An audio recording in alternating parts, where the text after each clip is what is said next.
प्रिय मिथुन राशि व्यक्ति विशेष आसतु जानिबा जून मासर मासिक राशिफल संपर्क रे। जून मासरे जदि आमे ग्रह अवस्थित को लक्ष्य करिबा ताले मेष राशि रे शुक्र थिला बेले मिथुन राशि रे रवि रहिचंती। जून 16 तारिख पर रवि कर्कट राशि के आसीबे। कर्कट रे बुध अवस्थान करिसंती। सिंह राशि रे मंगल थिला बेले मकर राशि रे चंद्र रहिचंती। कुंभ राशि रे राहु थिला बेले मीन राशि रे शनि अवस्थान करिसंती। आपण को राशि पई जदि हमें देखिबा बृहस्पति द्वितीय भाव रे रहउचंती। शनि आपण को दशम भाव रे रहउचंती।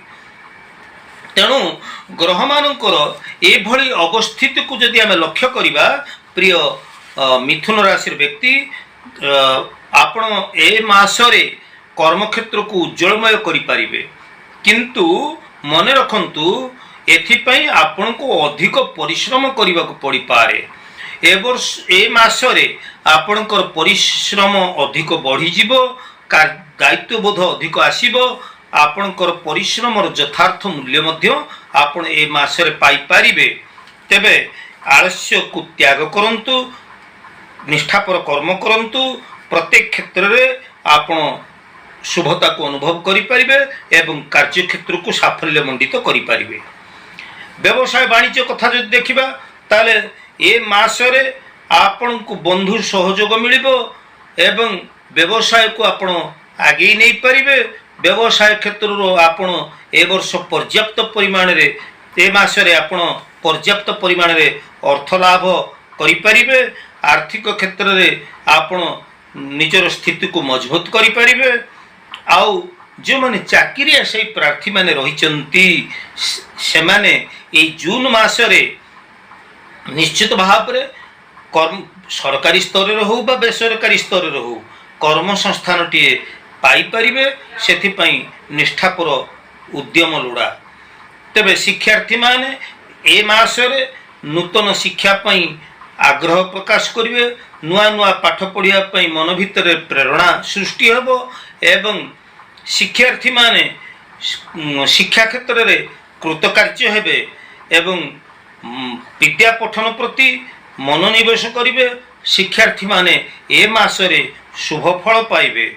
आपणकर आर्थिक अवस्था को जदि आमे लक्ष्य करिबा ए मासरे विभिन्न सूत्ररु आपणकर अर्थागम होउथिले मध्य आपणकर किछि अर्थ व्यय हे जिबार मध्य संभावना रहिछि। तेणु आर्थिक सुपरिचालना करिबा निहाती आवश्यक। जदि आपण बेपरुआ खर्च करंती ताले आर्थिक मांदावस्थार सम्मुखीन हेई पारंती। कारण आकस्मिक अर्थ व्यय हे जिबार संभावना देखा जाउछि। स्वास्थ्य कथा जदि हम देखिबा ताले ए मासरे आपणकर स्वास्थ्य मोट उपरे भल रहिबो। तेबे दीर्घ दिन जो रोग व्याधि गुड़िक आपणकर लागि रहितिला ए रोग व्याधि गुड़िक आपणकर दूर हबो। स्वास्थ्य आपणकर स्वास्थ्य क्षेत्र सुधार आसीबो। किंतु हाँ आपणकर थंडा आलस्य निद्राहीनता एवं स्नायुविक दुर्बलता ए गुड़िक टिके देखा जिबार संभावना ए मासरे रहिछि। पारिवारिक दाम्पत्य जीवन कथा को जदि देखिबा ताले ए मासरे संतान संतति मानक प्रति आपण टिके चिंताशील रहिबे। तेबे आपणकर पारिवारिक दाम्पत्य जीवन बेस हस खुशी रे चलिबो। ए मासरे आपणकर पारिवारिक क्षेत्र रे निश्चित गोटे शुभ फल आपण प्राप्त होबा पई जाउछंती। आउ हाँ आपण दीर्घ दिन जो आशा रखिथिले ए मासरे भूमि भवन वाहन विवाह व्रत भली शुभ कर्म एगुड़िक हबार संभावना रही। तेणु ए मासरे आपण किछि आध्यात्मिक कर्म रे मध्य जड़ित हो पारंती। तेबे मोट पर जदि देखिबा ताले मिथुन राशि पाई जून मासटी अत्यंत शुभंकर मास ही आसुची। केवल स्वास्थ्य पाई आपन टिके सचेतन रहिया पड़िबो। आकस्मिक अर्थव्यय प्रति मध्य आपन टिके सचेतन रहिया पड़िबो। तेबे ए मासरे आपन शुभता पाइबा पई हेले प्रत्येक मंगलवार रे हनुमान जी को दर्शन करंतु। हनुमानंकर सिंदूर मथारे धारण करंतु। प्रत्येक मंगलवार आपण जदि हनुमान दर्शन करती मास तमाम आपणकर भलरे बीतब एवं प्रत्येक क्षेत्र में आपण सफलता हासिल करें।